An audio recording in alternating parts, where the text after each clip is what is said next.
Voici les 10 discours célèbres qui ont marqué l'histoire. Mais avant tout, si vous êtes nouveau ou nouvelle, allez vous abonner sur la cloche de notification. On commence. 10. Barack Obama, Yes We Can 2008.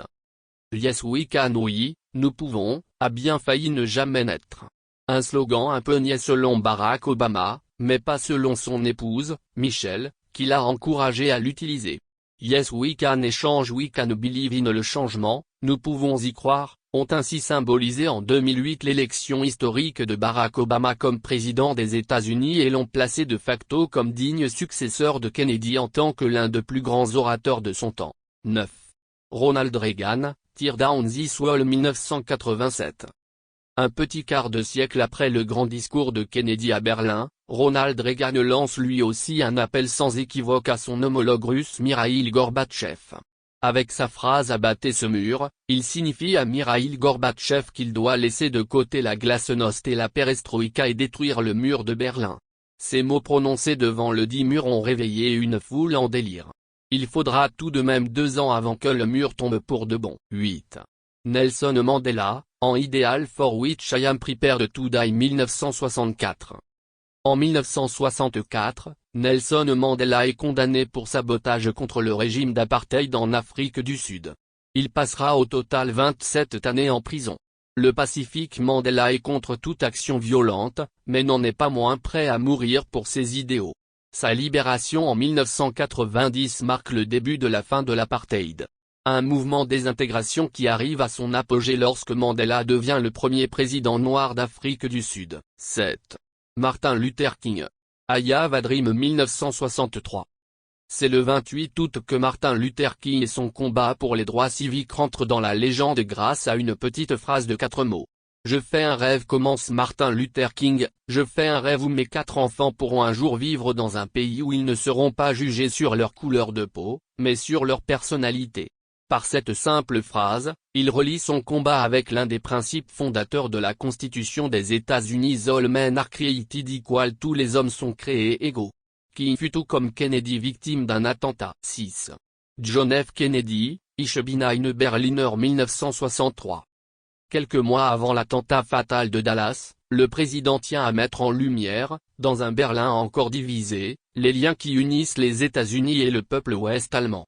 Cette prise de parole est considérée comme l'un des moments forts de la guerre froide. Plus surprenant, certaines mauvaises langues diront que la formule utilisée par le président signifie « je suis une boule de Berlin » et non « je suis un Berlinois ». En réalité, les deux formes sont parfaitement correctes. 5. John F. Kennedy, Ask Not What Your Country Can Do For You 1961.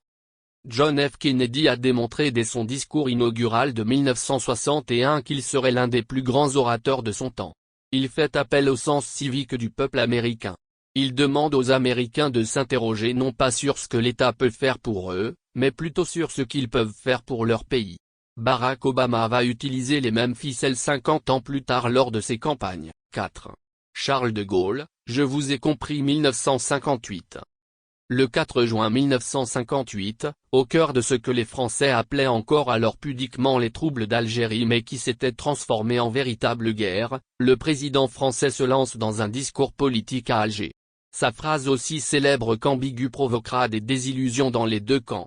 Les accords d'Évian mettront fin à la guerre d'Algérie le 18 mars 1962. 3. Franklin D. Roosevelt, A Date Which We Live in Infamy 1941. Le 8 décembre 1941, le président américain Franklin Delano Roosevelt s'adresse aux Américains. Ce célèbre discours intervient quelques jours après l'attaque de la base américaine de Pearl Harbor, une date qui vivra dans l'infamie.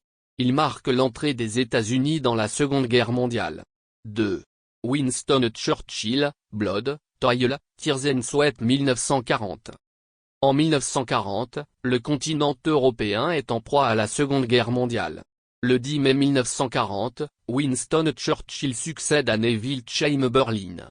3 jours plus tard, il prend la parole à la Chambre anglaise. Lors de son premier discours, il ne leur promet que sang, larmes, transpiration et fatigue. L'homme fut élu 62 ans plus tard comme le plus grand Britannique de tous les temps par la BBC. Dire la vérité peut parfois se révéler payant. 1. Mahatma Gandhi au Kingsley Hall, 1931. Mahatma Gandhi, défenseur pacifiste d'une Inde indépendante, se lance en octobre 1931 dans l'un de ses discours devenus célèbres au Kingsley Hall à Londres.